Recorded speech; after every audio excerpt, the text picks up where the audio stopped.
शारों का नरगिस तू है, मेरे जीवन का मंजिल भी तू है। घाटियों का शोषण भी तू है, मेरी आनंद का सोता भी तू है। शारों का नरगिस तू है, मेरे जीवन का मंजिल भी तू है। घाटियों का शोषण भी तू है, मेरी आनंद का सोता भी तू है। परमेश्वर के नाम की महिमा हो।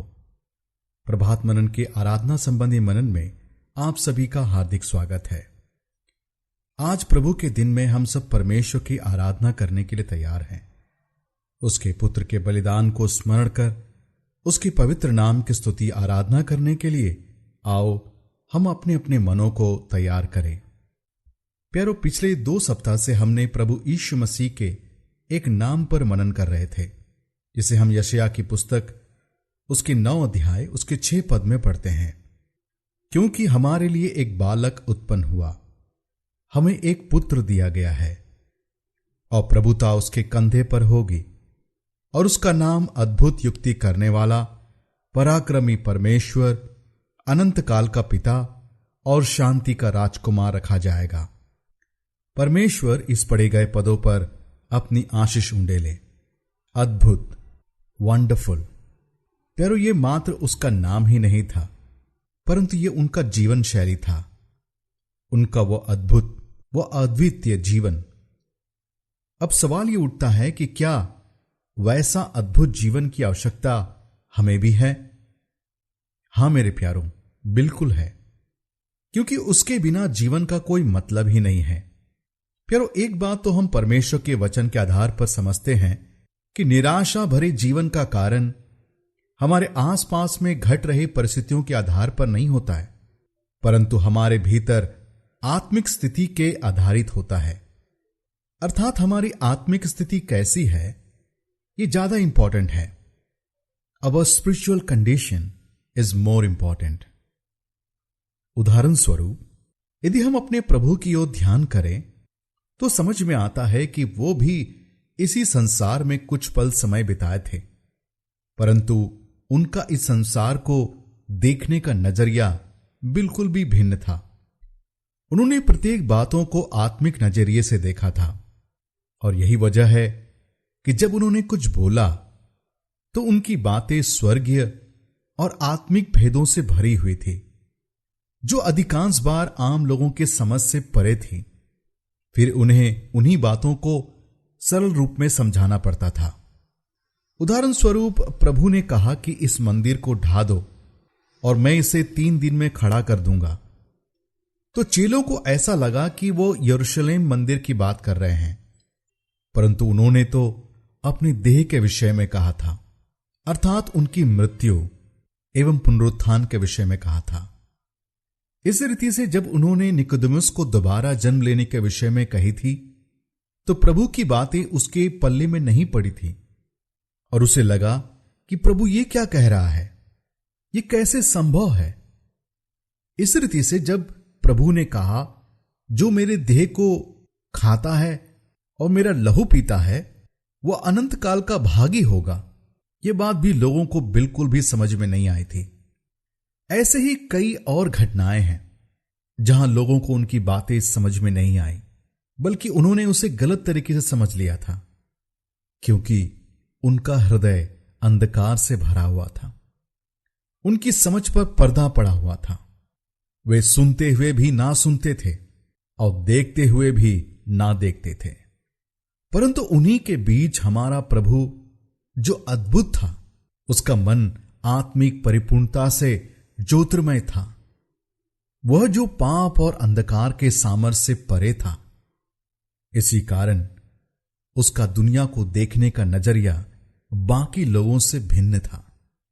प्यारो, एक आम इंसान को हमारे प्रभु के समान इस अनुभव को पाने के लिए जरूरी है कि वह उस अद्भुत परमेश्वर यीशु मसीह को अपने हृदय में स्वीकार करे, पापों की क्षमा का निश्चयता प्राप्त करे और मसीह को अपने जीवन में सर्वोच्च स्थान देते हुए प्रभु के सम्मुख एक निकटतम का जीवन व्यतीत करे।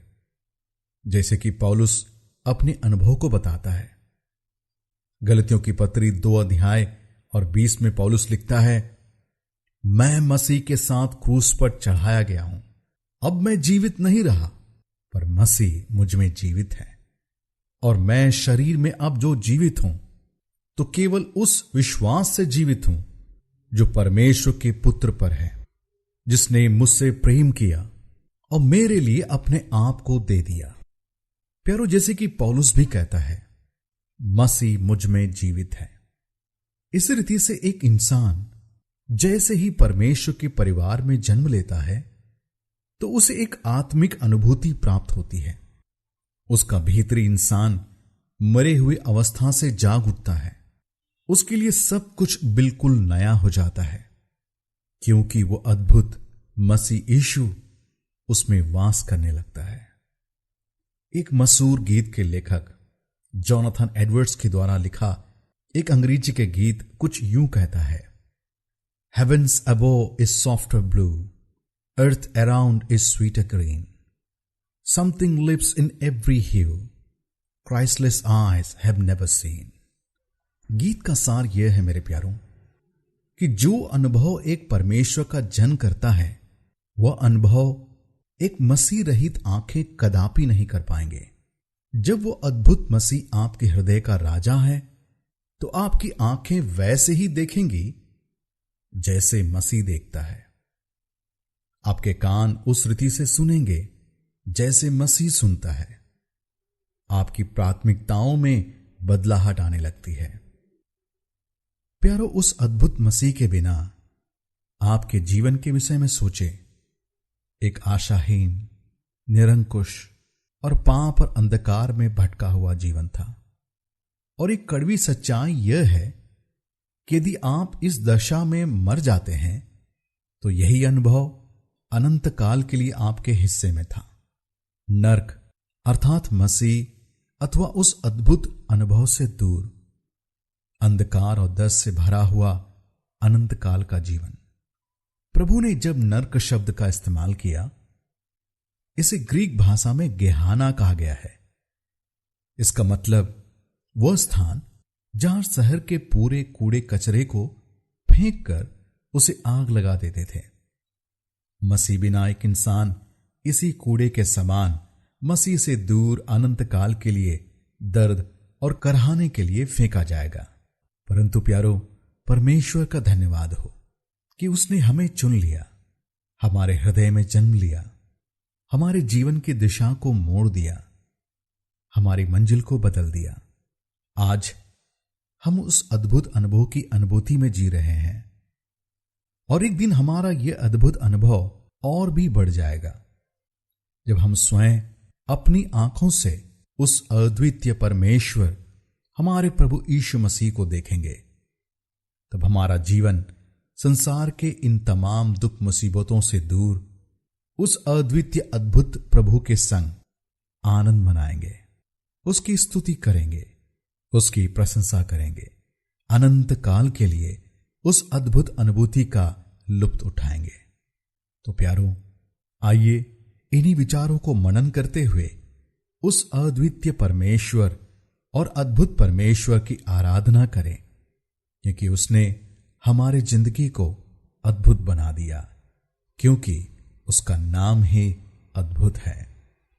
परमेश्वर के नाम की महिमा। दिल का है प्यारा, मेरी नैया का केवन हारा। तू मेरा दिल का है प्यारा, मेरी नैया का केवन हारा। ये तमन्ना है मेरा दिल पूरा, तुझको देना है ये जीवन सारा। ये तमन्ना है मेरा दिल पूरा, तुझको देना है ये जीवन सारा। शारोन का नरगिस तू है, मेरे जीवन का मंजिल भी तू है। घाटियों का शोषण भी तू है, मेरी आनंद का सोता भी तू है।